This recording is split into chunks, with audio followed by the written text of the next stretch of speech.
আজকে 31 দফা রাষ্ট্র কাঠামো ভিত্তি পরীক্ষার জন্য একটা পরীক্ষা দিয়েছি। এটা দিয়ে আগামী দেশটা কেমন হবে তা সম্পর্কে জেনেছি। তারেক রহমানকে এবং যারা আয়োজন করেছে তাদেরকে ধন্যবাদ। এটা থেকে আমরা অনেক কিছু শিখতে পেরেছি। ভবিষ্যতে বাংলাদেশ আরো উন্নত হবে আমরা দোয়া করি। আর এই পরীক্ষা দিয়ে আমরা অনেক কিছুই শিখেছি রাজনৈতিক সম্পর্কে। ভবিষ্যতে বাংলাদেশ আরো উন্নত হবে বা এসব সম্পর্কে আমরা অনেক কিছু শিখেছি।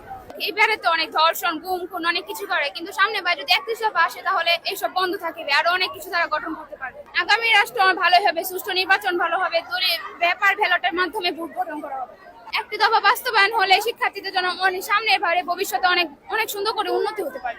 31 দফা আমি একজন অভিভাবক হিসেবে 31 দফা পুরোটা তারে মুখস্থ করাইছি এবং 31 দফার ভিতরে ক্রিটিক্যাল যতগুলো কথা আছে কথাগুলো তাকে বোঝানোর চেষ্টা করেছি। আমার মনে হয় যে আমার মতো প্রত্যেকটা অভিভাবকই এই 31 দফা সম্পর্কে তার ছাত্রদের ছেলে মেয়েদেরকে শিক্ষা দিয়েছে।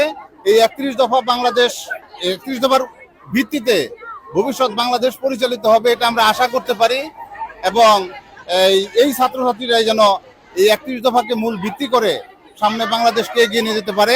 31 দফা শিক্ষার্থী শিখতে পারে আগামীতে দেশ উন্নয়নের ক্ষেত্রে যেসব কাজে লাগে তারা অনেক কিছু দিকে অগ্রসর হতে পারবে এবং আমার মেয়েকে অংশগ্রহণ করার মূলত শিক্ষার্থী যেন তার ভবিষ্যতে জীবনে অঙ্গীকারনামা হিসেবে পরিণত করতে পারে এবং বাংলাদেশ সঠিকভাবে পরিচালনা করতে পারে সেই উদ্যোগে নেওয়ার জন্য এই পরীক্ষা মূলত অংশগ্রহণ করে।